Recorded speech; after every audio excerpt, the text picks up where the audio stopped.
Tere tulemast vaatama 135. Civispatsemi saadet, mina olen selle saatesarja toimetaja, saatejuht Erik Poltovski.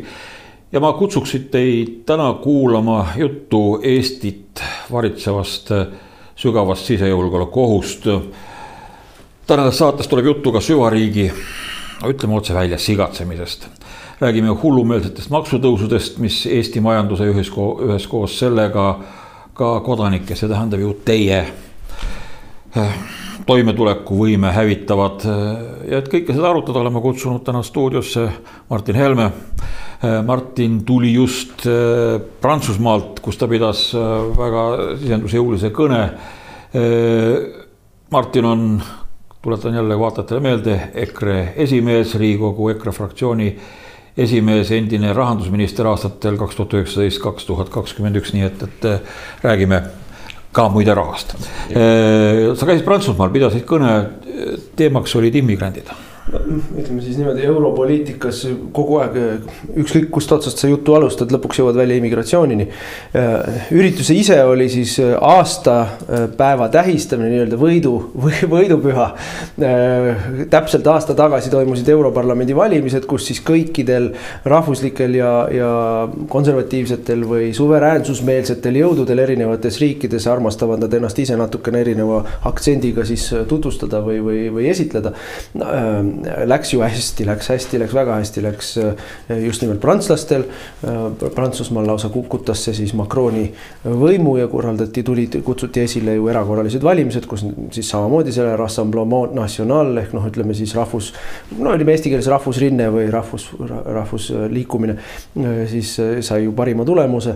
Aga läks hästi ka Hollandis, läks hästi Hispaanias, läks hästi Portugalis, läks hästi Ungaris, läks hästi Tšehhis, läks hästi Poolas. Ühesõnaga, nii-öelda rahvuslikudel jõududel läks igal pool hästi ja tulemuseks oli siis see, et Euroopa Parlamendis toimus ikkagi selline, ütleme siis esmakordne üldse Euroopa Liidu ajaloos maavärin, kus siis need nii-öelda rahvuslikud jõud, kelle loosungite hulka ei kuulu rohkem Euroopale võimu andmist, vaid vastupidi võimu tagasitoomine liikmesriikides, et need saavutasid siis sellise tulemuse, et me oleme praegu kolmandad, aga Euroopa poliitika on keeruline ja mitmekihiline, kuna näiteks AfD Saksamaalt, kes ennem valimisi oli meiega samas grupis, aga valimiste eel, ütleme siis prantslaste, sakslaste sisepoliitilised manöövrid nõudsid, et nad peavad olema eraldi üksteisest. AfD on nüüd eraldi grupis, nii et kui me nüüd sellega, aga me teeme koostööd nendega, teeme praktiliselt igapäevast koostööd nendega, et kui me nüüd need ka kokku liidame ja kui me liidame siia juurde asjaolu, et siis see nii-öelda lahjemapoolsem, ütleme siis konservatiivne või rahvuslik fraktsioon nimega ECR, Euroopa reformistid ja konservatiivid, on ka meiega tihtilugu koos hääletab, siis tegelikult ja veel liisame siia juurde selle, et EPP, mis on praegu kõige suurem, meie Isamaa kuulub EPP-sse, nii-öelda peavoolu või eurokonservatiivid. Ja just nimelt, nii-öelda eurokonservatiivid, kus konservatiivsuse, hääletad konservatiivse, saad sotsialistid. Et see täpselt nii on, sest et EPP teeb alati esimeses järjekorras mujal Euroopas ja tegelikult ju ka Eestis, Kaja Kallase valitsust mäletame, teeb alati esimeses järjekorras sotsidega meelepärasemalt koostööd, et ka nemad aeg-ajalt hääletavad nii-öelda selle tooni järgi, mis meie anname, patrioodid annavad, nii et see oli ikkagi suur asi, mis me saavutasime aasta tagasi ja nüüd seda me tähistasime seal Prantsusmaal, et pikk sissejuhatus. Ja kui nüüd immigratsiooni juttu juurde tagasi tulla, kõik mured, mis Euroopas on, ühel või teisel viisil haakuvad immigratsiooniga. Kas see on siseturvalisuse probleemid, vägivald, vägistamised, bussitamised, autodega rahva hulka sõitmised, lihtsalt pommide panemised, kogu see asi immigratsiooniga seotud. Kas see on majanduskriisiga seotud? See, et sa ei saa arstiabi, sest et sinu siis nii-öelda arstiabisüsteem on ülekoormatud immigrantidega, millest sina maksad, nemad ei maksa ju midagi. See, et kinnisvaraturg on kriisis, sellepärast, et kui nii palju inimesi sisse kogu aeg voolab, siis ja neil endal ostujõudu ei ole, jälle maksumaksja ju maksab kinni nende eluaseme, siis sina ei mahugi kuskile. Sina ei saa, noor pere endale uut kodu ei saa osta, isegi rentida ei saa, üürida ei saa, sest et kinnisvaraturg on hulluks aetud.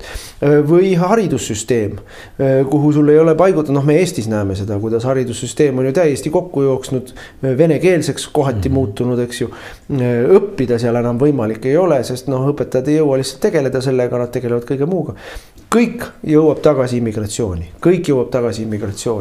nii et pluss muidugi tööturg, inimesed, kes tulevad, on nõus tegema poole palga eest ära selle töö, mis on, ütleme siis, sinnamaani seal maal elanud inimesed harjunud küsima palka. Et tööturg on aetud hulluks. Nii et noh, kõik need asjad on seotud, ütleme, elustandardi halvenemine on seotud immigratsiooniga ja selle tõttu tuleb sellest kogu aeg rääkida, sest et mida me näeme üle terve Euroopa, ja seda me näeme nüüd Wildersi näite puhul, eks ole, nii-öelda peavooluparteid, kartelliparteid, ükskõik kuidas me neid nimetame, ühisparteid, ega nemad võivad sulle rääkida ennem valimisi, et me võtame midagi ette. Nagu Merts, CDU juht Merts, uus Saksa kantsler ütles ennem valimisi, paneme piirid kinni, valimisõhtul, kui valimiskastid olid suletud, ütles, ei, seda me küll ei tee. Eks ole, Wilders võitis valimised karmi immigratsioonivastase poliitilise platvormiga. 8 kuud rääkisid läbirääkimisi, et teha koalitsioonilepingut. Said väga hea koalitsioonilepingu, väga range immigratsioonipoliitika panid sinna kirja. Aasta otsa, mitte ühtegi punkti sellest ei täidetud valitsuse teised. Kõik osapooled blokeerisid kõik koalitsioonilepingu elluviimist. Wildersil ei jäänud midagi muud üle, tuli valitsus laiali saata. Euroopa on kriisiolukorras. Ukrainas käib sõda, mida niinimetatud konservatiivne, nimetame ta vastupanuks sotsialistlikule internatsionaalile, konservatiivseks internatsionaaliks, vastasrinne. Mida konservatiivne internatsionaal sellest arvab? Jaa, see oli väga oluline punkt muide, me võtsime vastu Fontainebleau deklaratsiooni, mis on siis, meie koosolek toimuski, sest see on ju selline kuulus Prantsuse linn Pariisist, ma ei tea, 100 kilomeetrit eemal või natuke vähem kui 100 kilomeetrit eemal, mis siis oli vanasti Prantsuse kuningate suveresidents, suured revolutsioonilised sündmused on seal toimunud ja noh, hästi rikka ajalooga, maru muljet avaldav väikelinnake. Ja üks punktidest või õigemini mitu punkti, mis meie selles deklaratsioonis oli kirjas, puudutasid ka kaitset ja riigikaitset ja mida me selge sõnaga ütleme, mitte mingil juhul ei tohi anda Euroopa Komisjonile võimu või raha ühiseks kaitsepoliitikaks, küll aga tuleb kindlasti usinalt toetada liikmesriikide enda kaitse tugevdamist, riigikaitse tugevdamist, nii võimekuste tugevdamist kui ka lisaraha suunamist, aga see peab olema tingimata jääma, kaitsepoliitika peab tingimata olema iga riigi suveräänne iseotsustamise koht. Sellepärast, et me näeme ju, mida komisjon teeb, mida ta tegi 2010-ndatel eurokriisi ajal. Rohkem võimu komisjonile ja vähem võimu liikmesriikidel, vähem otsustusvabadust. Me nägime, mis ta tegi siin, eks ole, immigratsioonikriisi ajal 2015.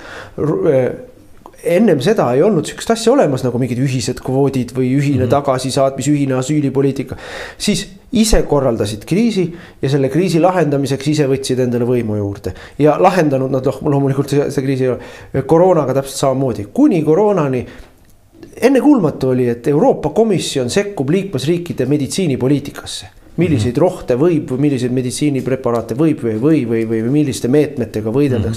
Et näeb, ja nüüd Ukraina sõda siis on järgmine koht, kus võtab komisjon, tahab endale haarata selle viimase riigi kõige olulisema funktsiooni, see on kaitse ja koos rahaga. Et meie muudku andku neile raha ja nemad siis vaatavad, kuhu nad selle raha panevad, kellele, kuidas ja mille jaoks. Nii et see absoluutselt meile kui patriootidele, suveräänsusmeelsetele liikmeste juhtidele see ei ole vastuvõetav, et riigikaitse, jah, seda tuleb kindlasti tugevdada, aga ainult liikmesriikide põhiselt, mitte Euroopa Liit ei tohi juurde võtta võimu. Ja teine asi, mida siis ka selles deklaratsioonis öeldi, on ikkagi, et pingutused peavad olema suunatud mitte sõja eskaleerimisele, vaid ikkagi rahupüüdlustele. Loomulikult me kõik saame aru ja sellest seal saavad kõik aru, kaasa arvatud Orban, kellega ma seal päris pikalt juttu ajasin jälle, et ega venelastega nii-öelda ilusa jutuga sa kuhugi ei jõua. Aga see ei tähenda, et me ise peaksime kippuma sinna sõtta sisse minna, kas näiteks ütleme Euroopa poolsede nii-öelda rahukaitsevägedega või mingite selliste poliitikatega, et sellisel juhul see läheb asi veel hapumaks. räägime ühest väga olulisest, Eesti jaoks väga olulisest asjast. Natuke vahetame teemat, aga tegelikult see on see samane migratsioonipoliitika ainult, et nüüd läbi kapi tagaseina üritatakse sisse murda. See on meie justiitsminister Pakosta korraldatud kriis välismaa vangidega. Kas see asi on juba ära otsustatud, tähendab, salaja on leping sõlmitud ühesõnaga ja nüüd pandi meid fakti ette lihtsalt, et toomegi vangid sisse ainult mingi 30 miljoni dollari eest ja selle eest Eesti, sisuliselt Eesti riiki ja Eesti rahvast on alandatud. No raha argument esiteks on minu meelest üldse täiesti ebaoluline argument või selle argumendiga seda vaidlust ei ole mõtet üldse pidada, et kas me teenime selle pealt või mitte, tegelikult me kõik saame aru, et me ei hakka teenima selle pealt, et see 30 miljonit on meile pandud lihtsalt välja selliseks peibutuseks. Riigi mõistes 30 miljonit on absoluutselt ebaoluline raha. Kui me mõtleme kas või selle peale, milliseid kampaaniaid meil tehakse siin rohepöördeks, miljardid lähevad Rail Balticule, tuulikutele, miljardid lähevad, 100 miljonid lähevad homopöördele, MTÜ-dele, et selles mõttes see 30 miljonit on absoluutselt ebaoluline raha ja seegi on vale. Tähendab, seda 30 miljonit me ei hakka teenima, see on vale. See on lihtsalt meie uinutamine või meile valetamine, sest meil on valetatud protsessi käigus kõige kohta sellest. Et midagi ei ole otsustatud, me alles mõtleme, me alles kaalume, me alles räägime siin. Tegelikult oli ära otsustatud, nad tahavad neid vange, nad sõlmisid rootslastega selle kokkuleppe ja nüüd on nii-öelda meie asi siin parlamendis see asi ära vormistada. Et loomulikult ma ütlen selge sõnaga välja, me tahame Liisa Pakostat umbusaldada, et kui me seda saadet siin teeme, siis umbusaldus seisab alles ees. Eks me teame, et kui just koalitsioonid lagunema ei hakka, siis umbusaldused tavaliselt läbi ei lähe. Aga lihtsalt selle jaoks, et näidata, kui kategooriliselt me sellele vastu oleme.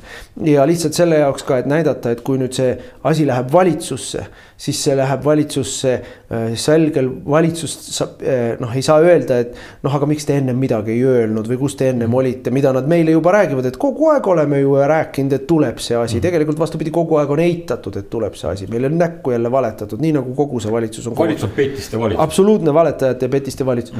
Nüüd tegelikult ma küsisin ka infotunnis peaministri käest, et mis siis tema seisukoht on, et kui Pakosta sellega tegeleb ja tema selle valitsusest läbi laseb, Riigikogusse saadab selle otsustamiseks, sest see vajab Riigikogu otsust, et kas tema arvates on see siis hea mõte? Nagu meil ikka Michalilt ei tule ju mingit vastust. Michal hakkas mingisugust statistikat rääkima ja mingisuguseid näiteid mujalt maailmast tooma ja aga kas talle endale see tundub hea mõte või mitte, seda ta ei öelnud. Aga põhimõtteliselt ütles, et aga kui see tuleb valitsusest Riigikogusse, siis ju ikka peaminister peab seda toetama. Nii et tegelikult Pakosta tegutseb Michali toetusel. Meie olime valitsuses, EKRE oli valitsuses ja ma mäletan ühte arutelu, kus oli küsimus sellest, kas me võiksime hakata Soomest ja Rootsist tooma ehitusprahti Eestisse. Soome ja Rootsi nõudmised, keskkonnaalased nõudmised, jäätme regulatsioon on rangem kui Eestis, et nemad tooksid selle siia, meie saaksime selle siin põletada või ma ei tea ümber töödelda. Ja meie seisukoht oli see, et Eesti ei ole prügimägi. Eesti ei ole Soome või Rootsi prügimägi. Nüüd tuleb välja, et Eesti on Soome ja Rootsi inimjätiste prügimägi. Väikeste seeklite eest, inimjätistest ja räägime nendest inimestest ka. Kes need on? Need on selle sama immigratsioonipoliitika produktid ju. See sama immigratsioonipoliitika on Rootsi viinud olukorda, kus põhimõtteliselt iga päev vägistatakse, pussitatakse, loobitakse granaate, toimub avalik ja võim ei sekku sellesse narkokaubandus, inimkaubandus. See on immigratsioonipoliitika, siis ütleme see päris pale. Ja meie siis hakkame nüüd seda endale tooma väikese raha eest, et ei ole hea idee. Täiesti kuritegelik, täiesti Eesti vaenulik, inimvaenulik. Ja kusjuures, mis mind nagu veel erakordselt vihaseks teeb, on see retoorika, mille saatel. See suurendab Eesti julgeolekut. Kas te saate inimesed aru? Me palkame 200 uut vangivalvurit ja vangivalvurid on sisejulgeoleku töötajad. Ja kui meil on rohkem sisejulgeoleku töötajaid palgatud, siis sisejulgeolek on parem. Kas saab enam haigemat teksti suust välja ajada? Appi. Võtab ahmima, eks ju? Absoluutselt. algul naerma ja siis kui hakkad nagu sisemist aru saama, mis jutt on, siis teed muide, kui kas sa ennustad praegu ette ka, mismoodi see hääletus täna siin Riigikogus kulgeb? Täna tuletan meelde on 11. juuni. Jah, meil on umbusaldusavalduse anname üle kohe istungi alguses. Kas nüüd valitsus paneb ta samal päeval päevakorda, tavaliselt valitsus paneb, aga mul täna on pikk päevakord ja valitsus nii kangesti tahab rääkida oma lisaeelarvest, mis on täielik nali. 45 miljonit liigutatakse lisaeelarvega, andke andeks, 45 miljonit me liigutame, aasta lõpus tuleb eelarve muutmine, mille käigus liigutatakse, kas on jäänud kusagil midagi kulutamata ja siis kulutatakse teise koha peal, see peab olema Riigikogu otsusega kinnitatud. Ja see on eelarve muutmine aasta lõpus, me muudame 100 miljoneid aasta lõpus. Nüüd tulevad meile 45 miljonise lisaeelarvega. Kui meil oli koroona, me tõime lisaeelarve, mis oli peaaegu miljard. Arusaadav, uued täiesti teistsugused tegevused, mida ei olnudki ennem ette nähtud ja maksulaekumiste ja drastiline vähenemine, mis siis tuli sellest majanduse sulgumisest, siis oli vaja lisaeelarvet. Nüüd tulevad 45 miljonit ümber tõstma oma eelarve sees. See on ju ainult PR, mida nad teevad. Ja nemad ei taha, et see PR neil uudistest ära kaoks, selle tõttu nad nende jaoks on see väga halb uudis, et me räägime Pakostast sel päeval. Muide, eelmine nädal oli uudis, et eelmine aasta jäi valitsusel kasutamata 1,7 miljardit eurot. Ja seal on ka mingisugune ülekantimine käesolevasse aastasse, kas on pool miljardit või? Ja siis nad räägivad meile või tõstavad makse rahval. Ühesõnaga, me läheme kohe ka raha juurde, maksutõusude juurde, sest 1. juulist hakkavad meil ju maksud tiksuma. Uued maksud tiksuma. Mul on selleks siin lausa ühest ajalehest väljatrükk 26 sellist positsiooni. Terve nimekiri, mis nüüd siis teil tõusma hakkab. Et räägi natukene sellest, et mis värk sellega on, sa oled rahandusminister olnud, 500 miljardit kantakse selles aastasse ja ikka veel maksud tõusevad. Kui jälle, kui mina olin rahandusminister, siis me kandsime neid jääke üle 200 miljoni ulatus, 200-300 miljonit vast. Ja see on, ütleme, riigieelarve mahu juures on see arusaadav, see on, ütleme, mingitel ministeeriumitel mingid objektide vastuvõtmised, ehitusobjektide vastuvõtmised hilinevad, lükkuvad detsembrist jaanuarisse, mingid sellised liikumised on täiesti võimalik või jäigi raha kulutamata, ei täidetud kõiki töökohti ära jälle mõni miljon või mõnisada tuhat ja terve eelarve peale kokku. Miks ta nii suureks on läinud? Tegelik põhjus on selles, et meil on see nii-öelda tegevuspõhine eelarve ei ole eelarve. Tegevuspõhine eelarve on lugulaul, kus sul on lehekülgede kaupa ilusat jutukest sellest, kuidas meil siin on üks suur pange täis raha. Ja selle pange sees on kujuteldavad piirjooned. Ja selles kujuteldavatest piirjoontest me saame kulutusi teha, aga kui me tahame teistmoodi teha, siis need piirjooned ei kehti. Me võtame aasta lõpul vastu riigieelarve, siin suurusjärguga natuke alla 20 miljardi, 17 miljardit, 18 miljardit ja põhimõtteliselt peaks see olema dokument, mis ütleb, et valitsus peab kulutama neid ja neid asju nii palju ja ei tohi kulutada samal ajal rohkem, kui meil on neile raha antud.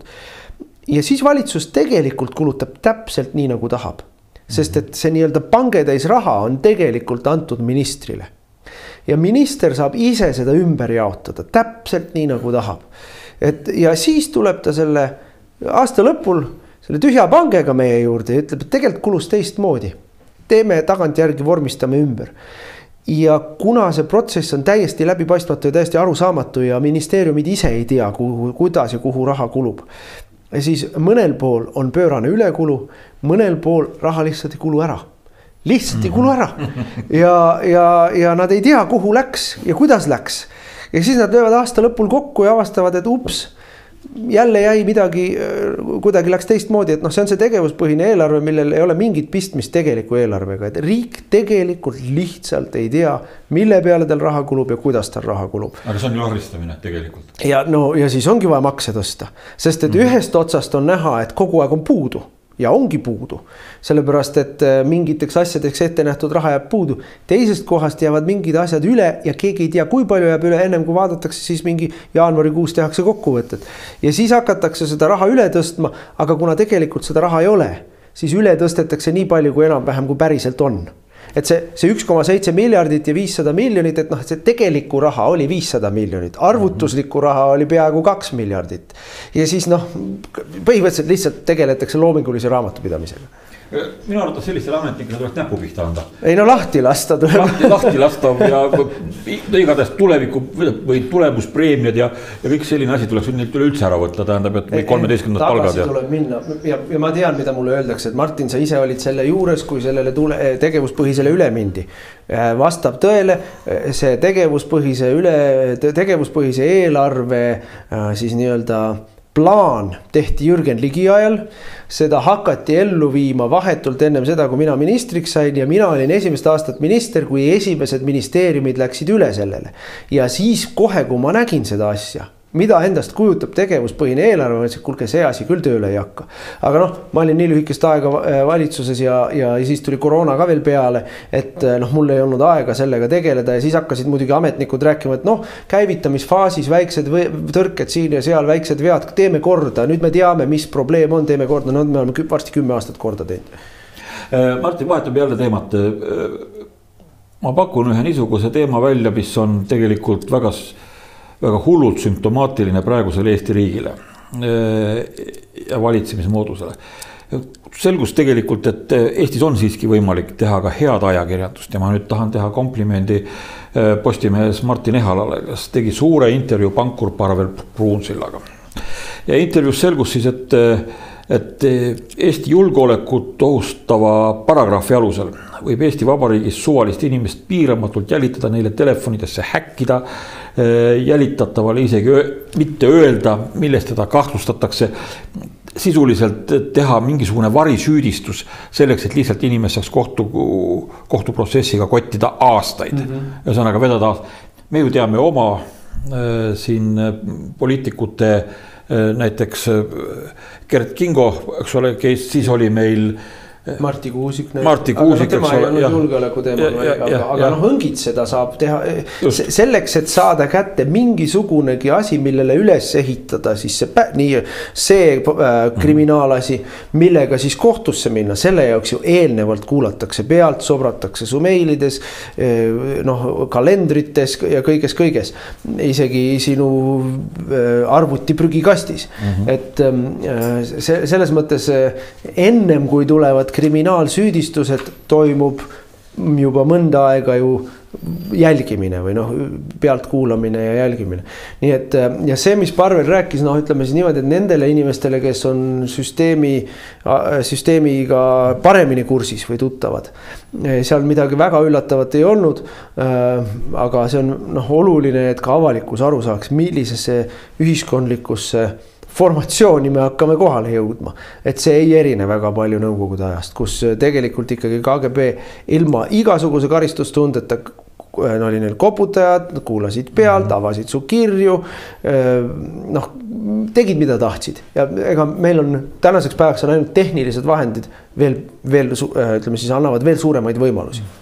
Parvel Pruunsilla tegelik patt oli ju tegelikult mitte korporatsiooni maja, siis see vana ERM-i muuseum ühesõnaga Tartus, vaid tegelik patt oli räfikatele vastasmängiva erakonna ehk siis Isamaaliidu rahastamine, ta andis nendele raha, see räfikatele ei meeldinud ja siis hakati kerima nii-öelda asja ja siis leiti tema mingisugused vestlused, pealt kuulatud vestlused selle ERM-i maja suhtes, eks ole. Kusjuures kohtukäigus on ju välja tulnud, et need andmed, mida korjati, on seaduse vastased.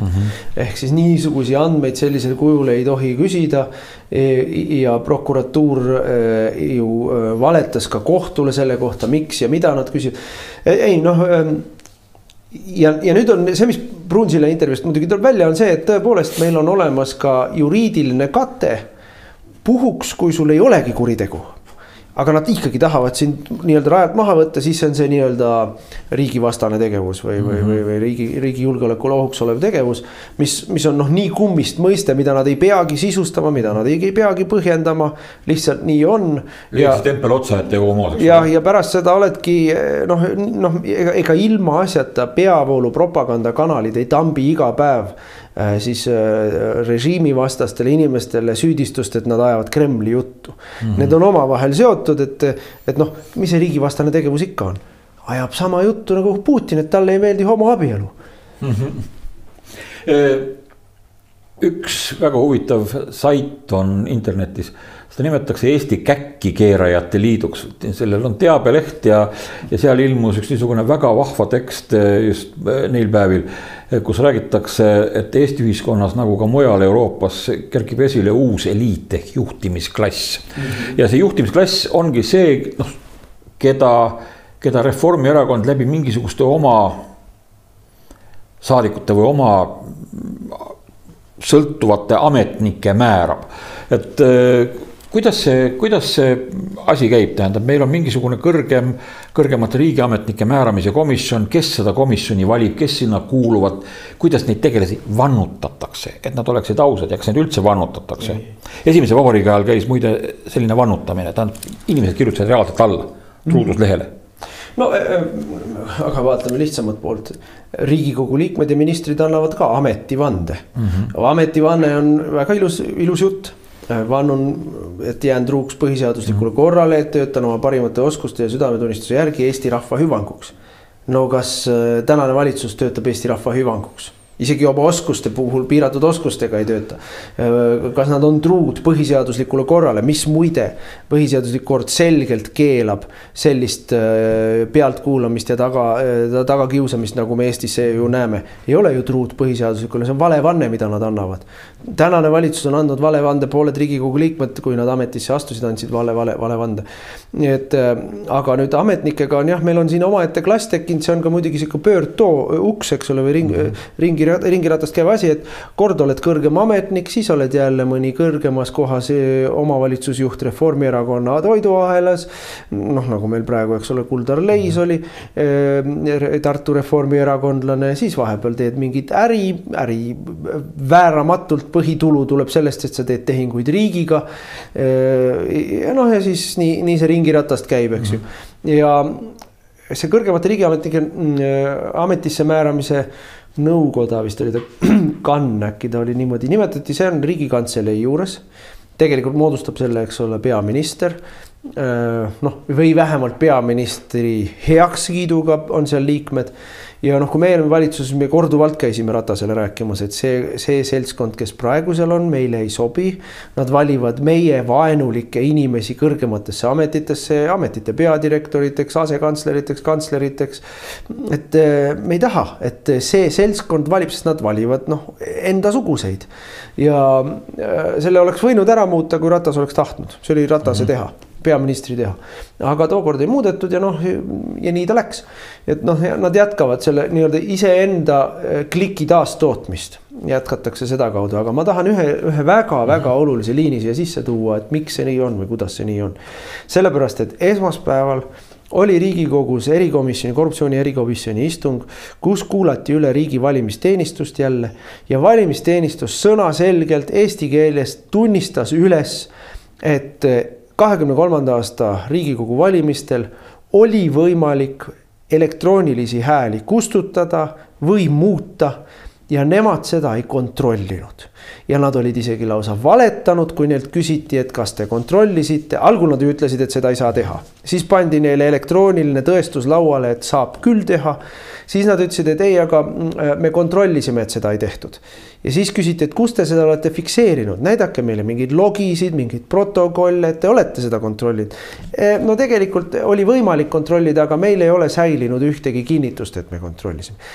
Valimisteenistus sisuliselt tunnistab üles, et 23. aasta valimistel kõiki elektroonilisi hääli oli võimalik muuta, kustutada, lisada ja nemad seda ei kontrollinud.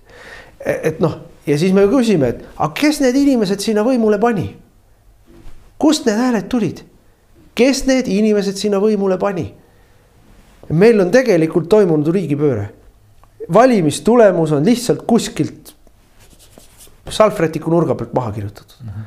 Ja ma ei näe skandaali. Ja siis Kaja Kallas ütles, et meie oleme võimul ja teie olge vait. Jah, laske meil valitseda. Kas on juba teada, mida saavutab või kas on juba oma seisukoha öelnud OSCE Eesti e-valimiste audiitorid? Nad käisid siin, nad tegid väga põhjaliku töö, nad kohtusid väga erinevate jõududega, esindajatega, siin kodanikuaktivistidega, kohtunike, riigiametnikega, poliitikutega. Ja ütlesid, et peaksime aprillikuus teile vastuse andma, oma raporti tegema.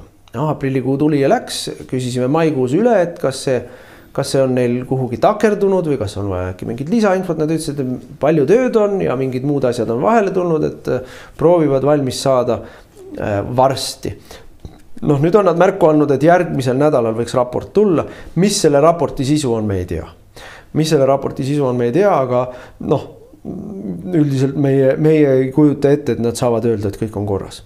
Sellisel juhul on nad käinud siin küll ja mitte midagi näinud ja kuulnud.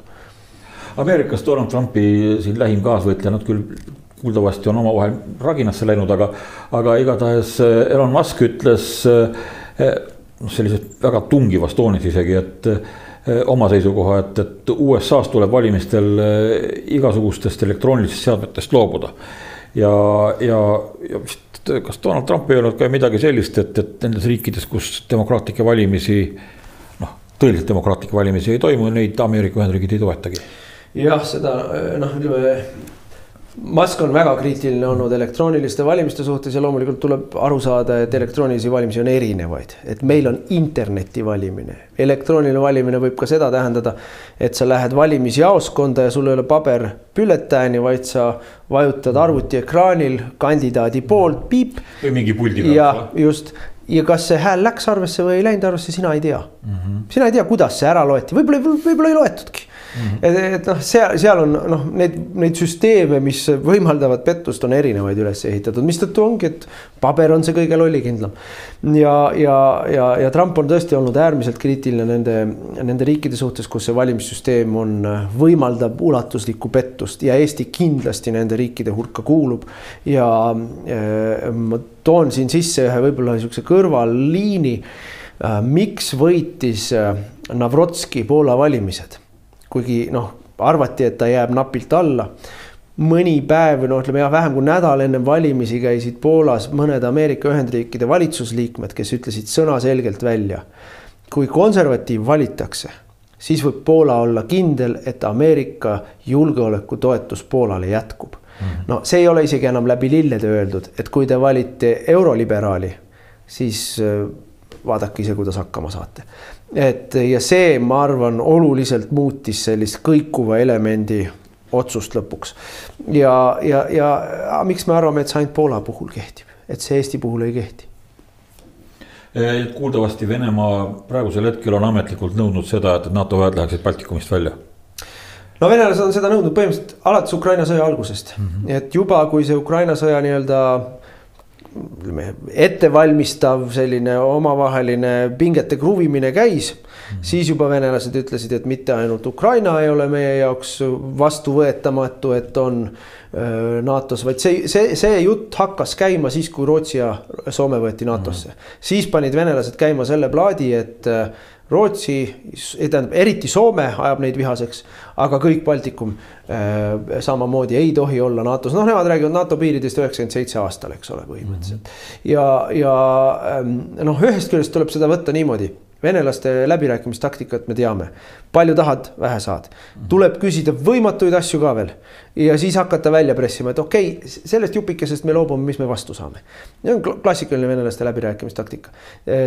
Teiseks, loomulikult venelaste tuleb ka aru saada sellest, et nad on oportunistlik riik. Kui on avang, kui kuskil on segadus, nõrkus, nendel on nagu eriline nina sel hetkel sulle haiget teha ja peale tulla. Nii et selles mõttes nad viskavad oma eesmärgid välja, kui võimalus avaneb, võib-olla 20 aasta pärast, tulevad ja teevad selle teoks ja ütlevad, me oleme kogu aeg seda rääkinud. Et tuletame Tartu maksu meelde, 1030 pandi Tartu maks lauale, 1530 hakati välja nõudma. et noh, selles mõttes nad on erilised tegelased. Ühest küljest me ei peaks nagu selle pärast liiga palju muretsema. Ma võin öelda seda, mida mulle ütlevad need, ütleme siis mina olen Trumpi meeskonna nende liikmetega rääkinud, kes on siis nii-öelda ühe mehe kaugusel Trumpist üks, et Trumpi esimene seltskond, kes saab nendega iga päev kokku ja mina siis suhtlen nende inimestega, kes saab selle esimese ringiga iga nädal kokku. Ja aeg-ajalt ka Trumpiga, aga harvem, eks ole.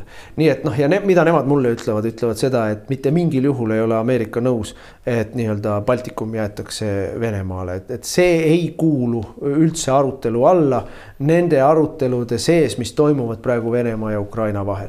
Aga see ei tähenda, et kui me nüüd siin ise maru uljalt läheme põlvili suruma ja tükeldama ja varilaevastikku siin abordaaži tegema, et kui me ise endale jama kaela tõmbame, et siis kohe ameeriklased seisavad meil selja taga, see seda ei tähenda. Need on nagu, me peame sellest aru saama, et kui meil on nii-öelda suur sõber seisab selja taga, siis see ei tähenda, et me võime ise minna endale nagu tüli kaela tõmmata. Ja see on nagu selles vanades vene anekdootis, kus aetakse tüli norima õige väiksem poiss või suitsu küsima õige väiksem poiss. Just.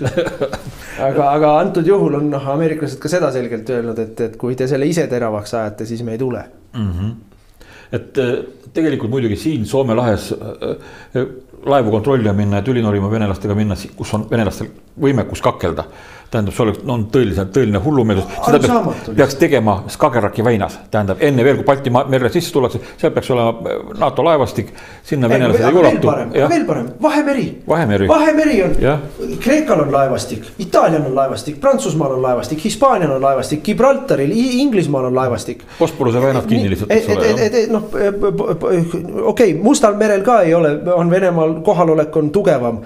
Aga nii kui ta sealt läbi tuleb Vahemeres, venelastel ei ole seal midagi. Tulevad Suessist läbi, tulevad sealt Indiast ja kus nad sõidavad need laevad, nii kui Suessist läbi on. Vahemeri on NATO meri. Et erinevalt Läänemerest, kus on nagu ei ole sellist sõjalist võimekust kohal, aga venelastel on. Et mis kohaga need inimesed mõtlevad? Kui me siin üksi läheme nii, ja sõna otseses mõttes läksime üksi kogu selle retoorika taustal, et mitte kuna Pisikse piirivalpaadiga. Ja vahetult ennem seda, kui ta oli põhimõtteliselt koduvetesse jõudmas, ehk siis kohe olid Vene laevad, Vene lennukid teda nii-öelda enda kaitse alla võimelised võtma, et minna siin seda tegema, mitte Vahemeres, mitte täpselt Taani väinades. Noh, muud loogikat ju siin taga ei ole kui see, et saaks tüli. Ma ei näe teist loogikat.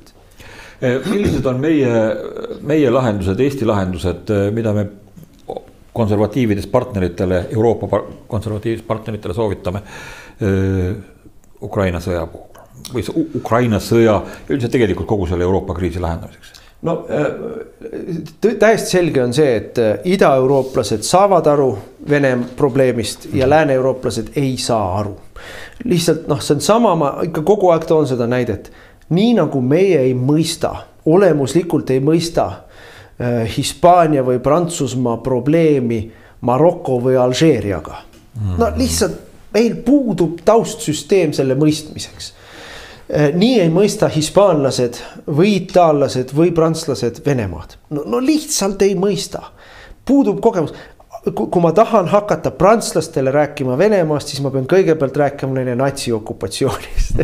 Et sest neil mingisugune, siis neil tekivad mingi paralleelid, mis viib nad samasse nagu välja mõistet. Ja, et lihtsalt nii, et nende viimane mälestus venelastega asja ajamisest oli see, kui Napoleon Moskval käis. Või ütleme, kui siis Aleksander Pariisis käis, eks ole. Aga see on liiga kaugel. See ei kõneta, lihtsalt ei kõneta. Ja hispaanlastel pole üldse.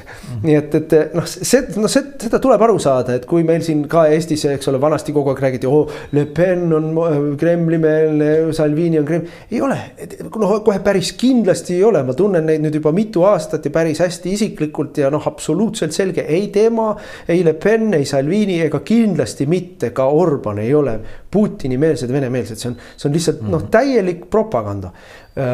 Aga eriti lääne liidrid, lääne poliitikud, lihtsalt ei saa asjast niimoodi aru, nagu meie saame aru, ei ole seda ajaloolist kogemust all. Ja seda tuleb selgitustööd teha.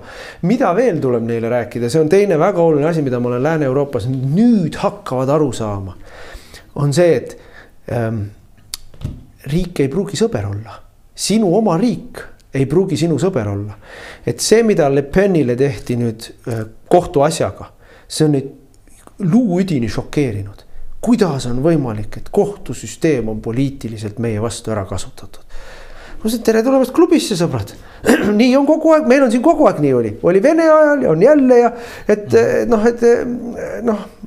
nii ta on lihtsalt tänasel päeval ja sellest jälle Ida-Euroopa, kõik, kes olid teisel pool raudset eesriiet, saavad aru sellest, mida tähendab süvariik, mida tähendab julgeoleku võimu kuritarvitamine, mida tähendab see, kui sul on võimul inimesed, kes nii-öelda tõlgendavad seadusi ümber, et mismoodi see haakub korruptsiooniga ja läänepoolsed inimesed, ütleme nii, et meil on vaja, nende jaoks on see uus maailm ja väga õudne maailm, väga hirmutav maailm ja neil on nagu raskusi sellega leppimisega.